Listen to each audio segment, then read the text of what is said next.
So quality childcare for me is intentionality. Quality in terms of staffing, quality in terms of space, quality in terms of, the curriculum, the standard you've put in place, quality in sense of communication. So I think the spirit of excellence has to come with you and children, because these are human beings. Like this is the fundamental, this is the foundation of our lives. So everyone came as a child, right? So whatever you're giving to them has to be excellent. So in terms of everything that has to do with them, intentionality and excellence is what gives you a quality childcare. Welcome to Voices in Learning. Let's explore what learning really sounds like. So Ms. Bisola will be talking to us about childcare and our experience in the childcare industry.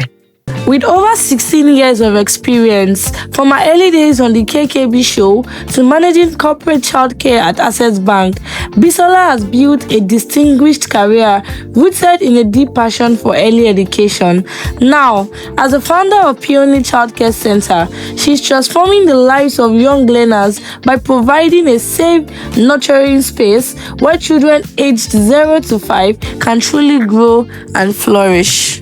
All right, I'm here for you. Yeah. So I've worked with children for about, say, 20 years now. And it's been an amazing experience for me working with kids. I've worked with children in the entertainment industry, and I've worked in a school setting. I've worked in a corporate setting. Now I'm running my own childcare center. It's not just for me, it's not just it's not just a job, it's a ministry for me. So yes, and that's where I've been with so much pleasure and fulfillment. Yeah. So what inspired you to start or work in the childcare sector? Okay, so my inspiration is quite a lot. It's not like, how life had just been showing you. Okay, so I know that growing up, my dad really loved children, right? So I grew up with a father that would give us a bath, that would always play with us, come press my back, stretch my hands. My dad, we were more around my dad than my mom. So I think the love for children it's a genetic trait. It's not just something that I developed, so it's innate, right? So my dad was that man that would always call children around, play with kids, give us names and all of that. So I think that's where it came from. So at the point when I was going to get into school, I saw a TV program called the KKB show. And at that time, I was like, okay, just before I get I'd gotten into school, but I think we were on strike, the whole ASU strike, so I didn't want to just stay at home. I was like, okay, can I be working with these children while I'm in school? And then that's how I got that job. Miraculously, right? Got that job. I called the number I saw on the screen. I found out that it was my schoolmate in secondary school. And I'm like, how? So God just made sure that things fell into place for me. And then by the time we saw, it was like, oh, it's my brother's company. You can work for us, blah, blah, blah. And that's how my journey started. Okay, so with children. What does quality childcare mean to you? I mean, we have a lot of quality childcare centers all over the place, so what makes your childcare different? As in, how are you able to do this differently? This, you're giving out quality. So what does it mean to you, and how have you been able to make this work? Okay, so I think first thing first, like I said, it's a calling. It's not just something I stumbled upon. And so having it been a calling, then there's more intentionality to it. So once you know that this is what you are intended to do, you put more intention. So what I looked at is, okay, how do I stay different? How am I going to differentiate myself from the regular child care? I did a lot of research. I studied early childhood education as well. Oh, so in fact, so how I even stumbled on that course is even another miracle. So that I have a different experience from the regular childcare setting, so it's me catering for this setting, setting, how do you call them now? kind of people where they really do need your help, and it's you're meeting their needs at every point in time, and you experiencing every day meeting people's needs. I think it's a kind of different it's a kind of different fulfillment that you get from that. So for to be honest, my experience has been very amazing in childcare industry. I know that I've been helping other people, focus on themselves while I take care of their children, and which is at the, looking at it in the larger economy, women are able to then focus at work. So I think that's process for me is what is fulfilling for me, and that shapes my experience, working in that industry, and makes it very fulfilling. So in your own words, what does quality childcare, what does it look like? So quality childcare for me is intentionality. Quality in terms of staffing, quality in terms of space, quality in terms of, the curriculum, the standard you've put in place, quality in sense of communication. So I think the spirit of excellence has to come with you and children, because these are human beings. Like this is the fundamental, this is the foundation of our lives. So everyone came as a child, right? So whatever you're giving to them has to be excellent. So in terms of everything that has to do with them, intentionality and excellence is what gives you a quality childcare. Okay, so how important, what are the key signs that parents should look out for when choosing a childcare center? So I always say to people that so something can bring you into a space, but they have to be another quality substance or quality, something else that is quality would then keep you there. So for a parent that wants to choose a good childcare, you go into a space. The oral around there first is either there's always like a feeling that you get to say, okay, do I still want to be here or I don't want to be here? So also I know that I have a good space, but I don't think it's every parent that comes that wants to then drop their kids, right? But I get 90%, but the remaining 10%, you never can tell what it is that would, turn them off at that time. So what parents should look out for is the environment first, your feeling first, how you get in, who you see, how do you feel about that setting? What do you see what are the things that, have thrown you off? Again, my definition of quality childcare is quite different from what every other person sees. People just want to see a clean environment. It doesn't matter the colors. Colors are very, very important to me. So it also has to do with the person checking. Some people will just say, once they laugh at me and then they are looking happy, I'm good. It doesn't matter what it looks like, right? But I would tell you for free that, looking at the staff, their warmness towards you, if you go with your child, their warmness towards your child, the environment, cleanliness, and basically from the security, everything that has put in, they've been able to pay you. Then in your head, you're going with over 10. In your head, you're going with over 10. So you're thinking, okay, the security, you might have a bad day that day. So you say, okay, 7/10. You go in again, you see the receptionist, you get a 9/10 from the receptionist. So you have a 10 in your head, and then you're kind of taking it. So if it goes above average, good. Again, I think what really sells childcare centers is actually recommendation, because if you're going in, you do not know what their curriculum, their standard, and all of those is until you are in that system. So what really gives you the edge, or what makes you want to keep your child there, would then be someone had recommended to say, oh, I took my child there and my child is thriving, my child is doing so well. So you then engage with that, but you have to go there and look for somebody that has had a child there, and then you ask from their own experience. But however, once you take all your over 10, just as you enter, the warmness, the neatness, the environment, and all of that, I think that's qualifies for a good. Okay, to add to what you said, I remember my sister and I we're trying to get a childcare center for our son in the US, and we got to a center. From the receptionist, everything was perfect. When we got to the space, everything looked good, but we saw a child crying somewhere, and the person in charge of the kids, or the people in charge of the kids, they were trying to attend to other kids, but that child, I can tell that the child has been crying for a while. On the other hand, I don't know if the other kids they've been crying for a while and they were trying to attend the person. But the fact that that child was left unattended to at that time. That was just, that killed every other thing from the beginning. And every other thing had gone well. Wow. So we're just like, oh, this could be our child, as in unattended.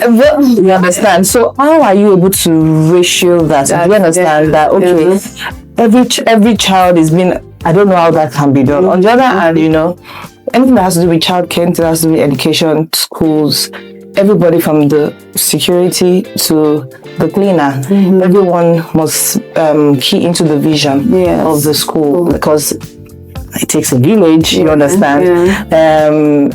So if somebody doesn't understand the goal, if one person is missing on the goal, then it can kill the efforts. So at the end of the day, how are you able to train all your staff to make sure everybody this is the vision, this is the mission, everybody has to align to this goal? Yes. So let me take you back to when you went to the child's school and then you saw that. I also do not think that's the only thing that would have put you off. It might also be the way the caregivers really kind of ignored the child.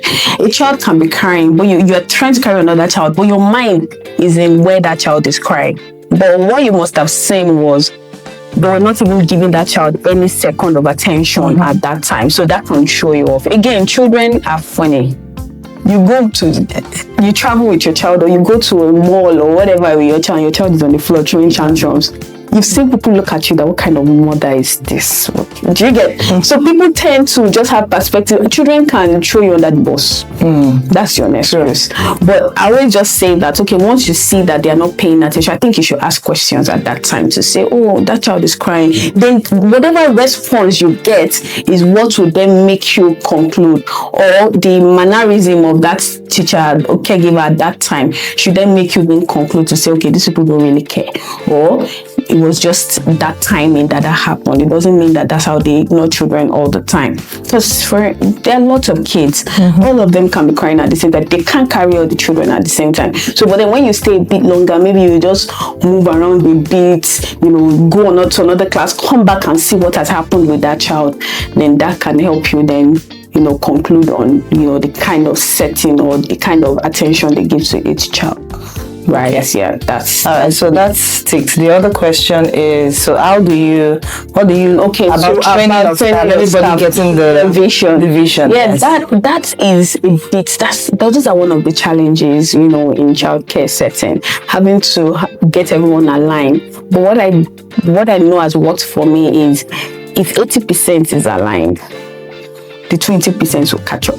Right? So what I try to do is to make sure that at least I have an 85% of staff members understanding the vision, aligning with vision. And once you have a new staff today, they see how the others are really handling things. They tend to follow suit. Again, before they even get to that level, there is a stage that you get to with them where you are asking questions. You want to know their emotional stability, if they really care about working here. That's where my discerning spirit comes in. Once I want to hire, I have my discerning spirit. I don't even do the job. The Holy Spirit just helps me say, oh, this person is the right person. This person, no, don't take. And then that person will just not show up. So that I know that works for me. Then when they get in, they tend to adjust because the majority of the people in there are already aligned, and then they just come in and fall into this. Which means we need the Holy Spirit. Yes, we need the Holy Spirit all the time. Yes. Okay, so what are the daily practices that show a center is committed to children's development and well-being? Okay, so when you say daily practice, I think that has to do with the curriculum, right? Yeah, children learn in different ways. children learn from the care they get in their environment. So once they have a good support from their from the environment, the caregivers, those are the key people, right, in front around the children that help them with their daily development, right? Then you go into the curriculum, the learning through play and all of that. That they get at some point, right? But then I think the learning that children need at that age 0 to 5 that I focus on is actually love and care. That is where, when by the time they feel loved and cared for, I think learning then happens automatically and development then shoots. Okay, so this is so I want to ask the question. Okay, I have a baby and I'm considering, okay, should I bring my child to Peony Childcare Center or leave my child at home? So why am I considering this? Why am I not saying, okay, Peony? Because I see that Peony is doing a great job, and I shouldn't think twice before taking my child there. On the other hand, I'm looking at hygiene, because hygiene being a very big deal in terms, even for our kids that are not even in the childcare center. I mean, lower early childhood, not in the early childhood center, even those in the primary. Upper elementary, you know, once they get into school, we have issues with infection and all of that. So if that is my fear, what will you tell me? As in, tell me why I should bring my baby to Peony Childcare Center when hygiene is my concern. First thing first, I tell you, fear not. Fear not. So sometimes the devil thrives on our fears, right? Once it sees that you're afraid of something, it then makes that thing, somehow. So it's just for you to trust that, okay, these people actually are there for a reason. They know what they're doing. Nobody will set up such a massive space, put everything, and then not take hygiene seriously, right? So all of those are already things that are put in place. However, I can't promise 100% that your child will not fall sick, because it's part of growth. Once a child falls sick, immune system is being developed. We get that all the time, right? And I also noticed that children that do not go to a childcare center for the first 2 years, be it 2 years time, 3 years time, they come to the childcare center, they're going to fall sick. Because their immune system has to grow, and the only way the immune system has to grow is when they have some form of maybe infection or one sickness. That's how they grow. So it's part of the growth. It's not for you to say, okay, I'll just make sure I'm putting everything in place. Once anything happens, whatever next step I need to take, I'll make sure that, okay, I'm doing what is necessary. So I found out that children would come in for the first few months, they would fall sick. After that, that's it. So then the older they go, by the time they turn 2+, almost 3, they don't even fall sick anymore. But you see, so depending on when the child starts, when the child starts early, they stop falling sick after 1 year. But once they do not start so early, and they start anytime they start, they will catch up with that whatever that is. Yes, even if you keep her at home for 5 years, even if she leaves the house, that would happen.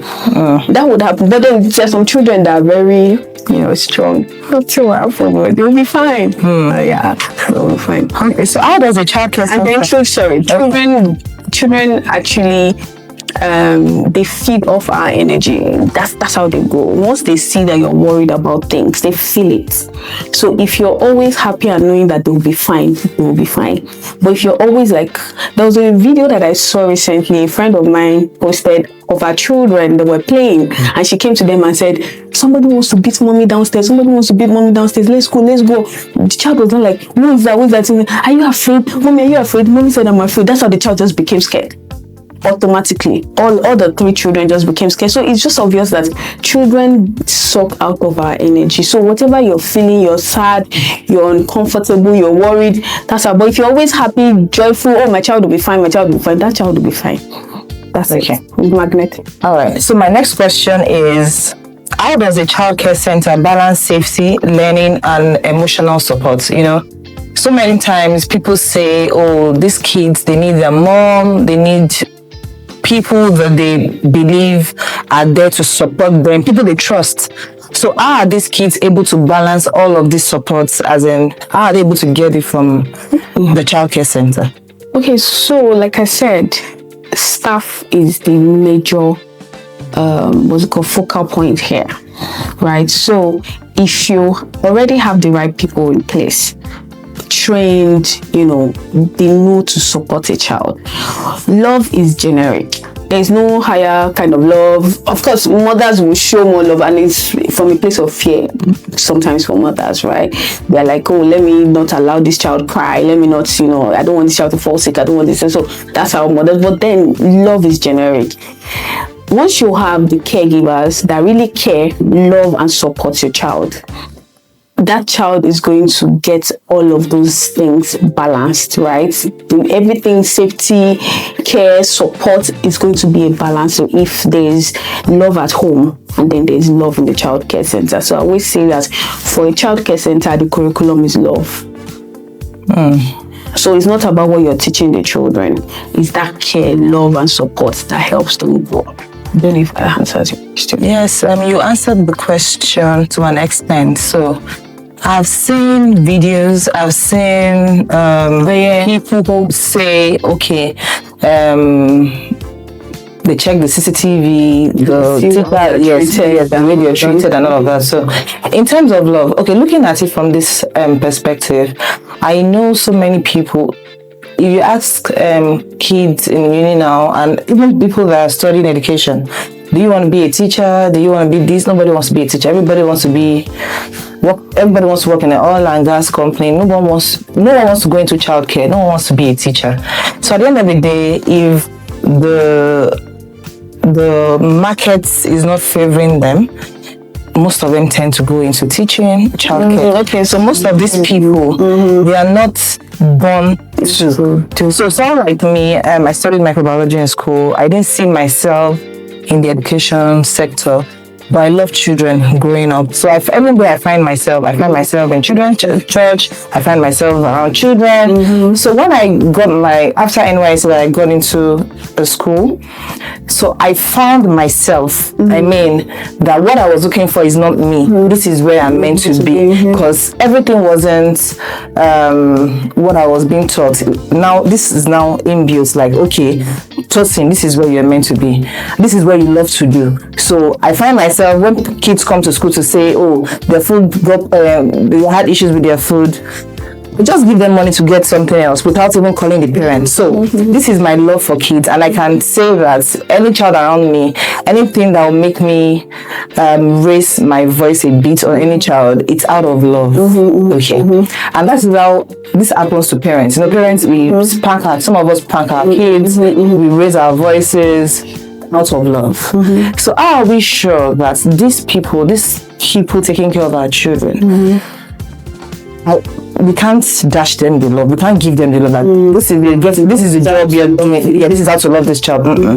How are we sure that this love is genuine? Without cameras, we can beat our chest to say they're getting it right.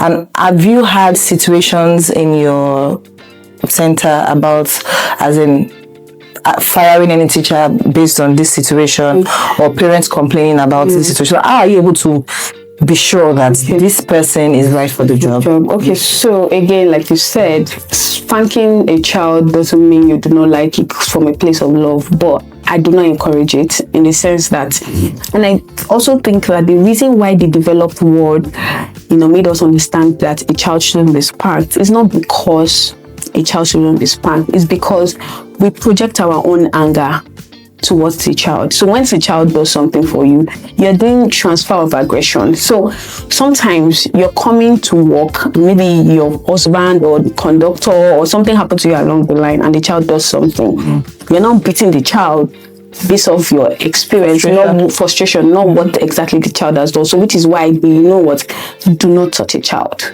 Do you understand? If even for parents too, sometimes it's always transfer of aggression. So what I then let them know during training is it's not accepted. As in, like, when you say accepted, it is not accepted. If I find out you're gone, right? So they know at the back of their mind. However, I hear children say, oh, Miss Holiness hit my leg, Miss Holiness beats me, and all of that. So I can tell that this nanny sometimes it's just reflex. don't do that. Stop that. And I let them know that even if you're going to do that, you have to be very careful on how you do it, or you don't do it at all. If you're going to reflexively stop the child, let the child know that, oh no, I don't want you to do that. That's why. No, I just took your hand off. And then you don't hug the child and let the child feel like you love the child. It's not because you are angry about exactly what the child did, but you're just trying to correct the child. You understand? So there's always a way that I make them understand this thing. And over time, they tend to get it. Again, I remember there was one child when I was working in school. That child, I did something and I just threw this head, don't do that again. And it was towards the end of the day, and this child looked sober all day. And as the child was at the end of the day, the child was like, he gave me a hug. I think it was about 2-3 years old. He gave me a hug, and then I saw that the hug was in. I was like, are you okay? What happened? I now remembered what happened. And I said, I'm so sorry about what happened. Let's play a ear pulling game. And then that's how we started playing the game. Let's pull our ears. Oh, we're going home. And then I converted it to that. Yeah. That child will never remember that, So it's you showing compassion. So that's what I appeal to my staff conscience. I appeal to their conscience, not their personality. So I go deep into their conscience. So even when I'm recruiting, when I'm training, I'm dealing with your conscience, not you. Okay, so that's the angle.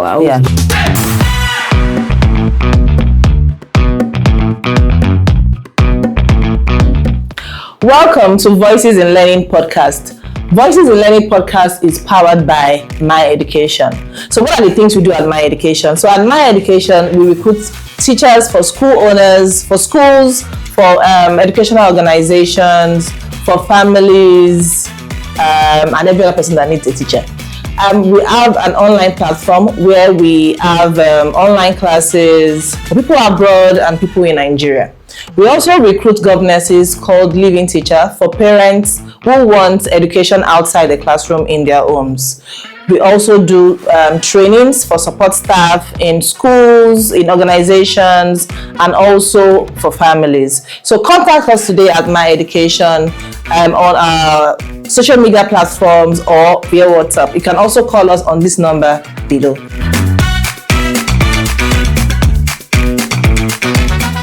What has your experience been like in the childcare industry?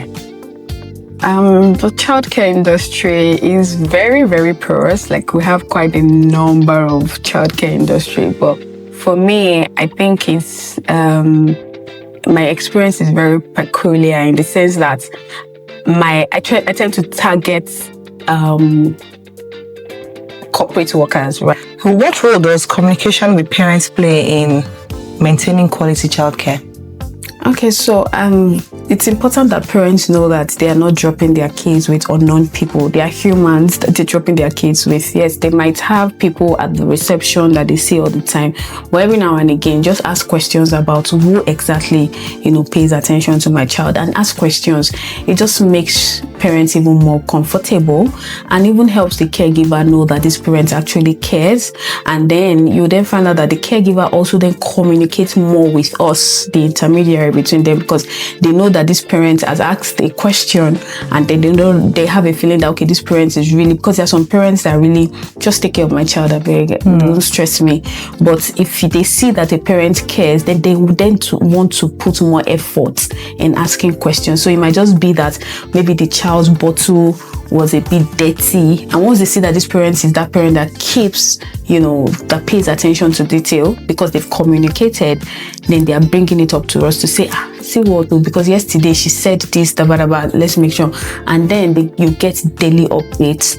Communication is whatever it is you do not understand as a parent, ask questions. Whatever a caregiver doesn't understand, ask questions. There shouldn't be any gap between a parent and the child care center where your child is, because once a communication is the bridge is closed, the children thrive. There's no way a child will thrive. Today I had an issue earlier today where there was no clear communication in something that was supposed to be done in the center, but I could see how it threw everyone off balance, right?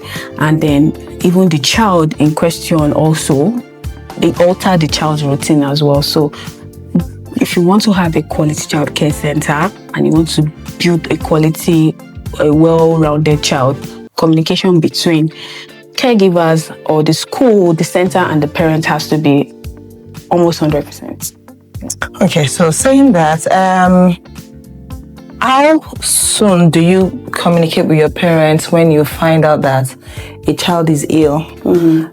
How urgent is there any form of first aid? I want to believe that every parent should have signed something at the time of bringing the child to school to know if there's anything that can be given to the child or the child has allergies. So, but how soon do you communicate to the parent? For parents that would like first aid, do you start with first aid, see what happens? Because someone like me, if I get a call from my son's teacher, as in I'm not okay. As in the first thing is what happened. So parents don't want you to call them every minute to tell them. As everybody's, I don't know. Maybe there's that fear in every. I don't know. I'm speaking for myself at the moment. So you don't want to disturb the parents. On the other hand, you want to be safe. So how do you go about that communication? So once we see that the child's temperature, that's where with the issue. Let's start with that. Temperature is going up. And we know that, okay, at this 36.5 or 37, we need to call the parents. So once they see our call, like it's always like what happened, like you said, and we then let them know that, okay, he has a temperature is about 37. Do you think we should give first aid of paracetamol, or would wait for you to come pick? Some parents say, oh, go ahead, I'm coming. Some parents say, no, don't give, I would come. So we always make sure that we check the temperature, but the nurse actually, checks and says, oh, this has to be escalated. And then we escalate. Then in terms of maybe injury and all of that, we always just make sure we send to parents. We just send a picture to say, even though he's fine, but he had this injury, blah, blah, blah. Do you want to come for him? They'll say, okay, let's watch over time. And then, so somehow we try to make sure that is communicated as fast as we can. Okay, so but then again, we are very intentional on how we communicate. So Sarah, my assistant talks to me, how do we communicate this? And then I think about it. I just do not go, hello, mommy, your child is, no, you have to be, oh, your child is fine. But sometimes I'm even calling for something entirely different. You're already nervous. Of course. Calm down, your child is fine. That's the first thing I say. And then go proceed to whatever it is I want to say. But again, you have to apply wisdom in communication. Okay, thank you. Staffing can be challenging in childcare.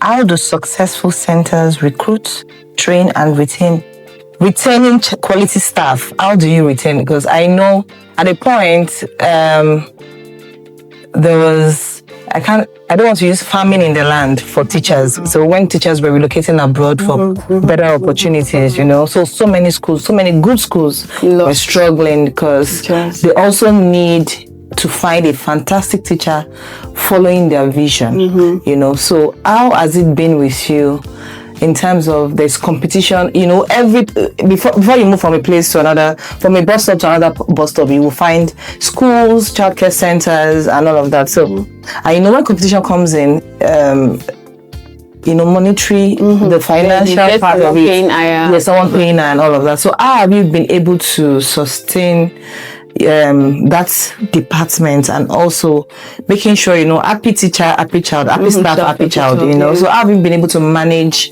your staffing departments and retaining them? So to start with, like I said, in discernment, before they come in, let me be sure that this is the right fit for the job.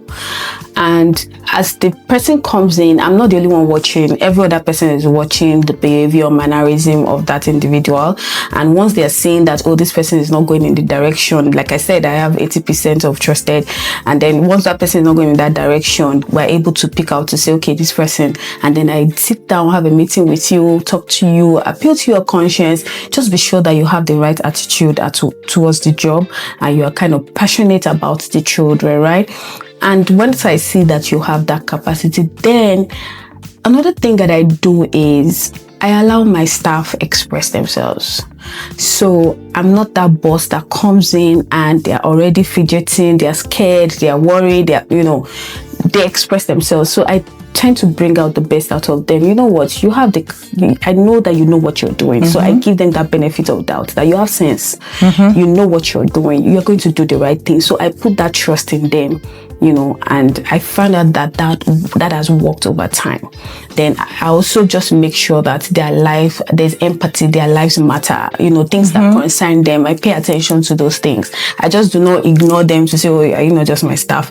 You know, I pay attention. Maybe somebody wants to, someone has like bag of clothes that they want to let go of. I'm like, oh, bring it. I have staff that will need clothes. You know, somebody wants to do something, or maybe a weekend job. I make sure they are being paid extra for extra jobs. You know, so those, when you show that they really matter and you care about them, they tend to be loyal to you. Yeah. So, and anyone I think you're missing something. Okay, well, I don't want to. Maybe you will give as a general thing, because I know, in terms of recruitment, I know Bisola gets the best teachers, and how she gets, another thing she puts in consideration is accommodation. Yes, because I would like you to talk about that. Why do you think, as in, why did you factor that into things, the needs? Because anyone that is living on the mainland, for instance, and is passionate about this job, should also be, if you factor your salary into transportation into your salary, I don't know what's going to be remaining. Aside that, eating Third Mainland Bridge, traffic, your safety, and your health. So factoring that, I think, is a big one for Peony Child Center, and I give it to them because people know that you would be sorted in terms of accommodation. So why did you, what brought about that? As in, why did you put that into consideration? Yes, because so many schools that I recruit for, they don't put that into consideration. At the end of the day, staff will say, I'm sorry, it's a fantastic pay, but the distance wouldn't let them get it. Yeah. So I'm not sure how I got there, to be honest. But what I'd always known is, because of the timing, 7 to 7, I know that, you know, how do I get the staff resume at 7? How do I get the staff to leave at 7 if they are not within the premises? I think that's what led to that idea of getting the accommodation. And I found out that, okay, the teachers as well, even though they resume a bit later, they close earlier, it still will be convenient for them to stay. So it's a no-brainer for me. Any center I build, I must have the accommodation, because it's a very key part of a childcare center. I spoke to someone recently. I was having like a consultation with her, and she was like, oh, she has a childcare center. She never ever thought of it, of accommodating her staff. So I think immediately I said that, a lot of things just came to her head. No wonder. But it's never anything a lot of people. But once you are able to sit down, think about the service you're offering, what can be the loopholes, then you begin to close those loopholes that can affect your service or the experience people are getting from you. Then you're able to get the solution. That's I remember a day in Lagos that there was this bad traffic. Imagine that day, yes. And their parents came to pick their kids at 11 p.m., you know, almost midnight. And I'm like, if I didn't have this, what would have happened? So it was just, I think that was one of the best decisions I made, setting up a childcare center. Okay, so in closing, what advice would you give to someone who wants to open a childcare center? And I'm going to put the questions together. If you could leave parents or aspiring providers with one message about quality childcare, what would it be? So 2 questions. Okay, so if you're going to set up a childcare center, ask yourself why. So in asking yourself why, you would be able to then understand the needs at that time. And I said earlier on about, you know, trying to understand the experience you want people to have, what it is you want people to do and get from your setting. Then you then begin to close the gaps, right? So the first thing is, ask yourself why, and know that it is a ministry. It is not, you're going to make profit, but don't think that is how you start. You're not going to start with making profit. Profit would come after a long time. And then focus on your center. Focus on what you're doing, as opposed to if people would come. Make sure you put your 100% in what you're doing, and then you then begin to attract people. Don't think that attracting people coming in is what will build your center. You focus on your center, do what you need to do inwards, and then the people that really would value will begin to attract you. And for parents that want to a quality care center, right? Like I said earlier, you look at the environment, ask for recommendations, look out for people that had their kids there, or someone that knows somebody that knows somebody, ask them about their experience with the childcare, because your child is very precious. So you can't just drop your child just anywhere. So you ask questions about the childcare center. When you go there, that feeling that you get, you put your over 10 in your brain. You begin to tick from the gate to the entrance to the cleaner to the ambience in the environment. And please, a childcare center doesn't have to be colorful. Yes, I tell you, a childcare center shouldn't be busy. A childcare center should be calm and nurturing for a child's development. Yeah. Okay, thank you, Ms. Bisola, for coming. Thank you for joining me on Voices in Learning. I'd love to know what stood out for you. Connect with me, share your thoughts, and let's keep the conversation going. Until next time, let's keep exploring on what learning really sounds like. Thank you.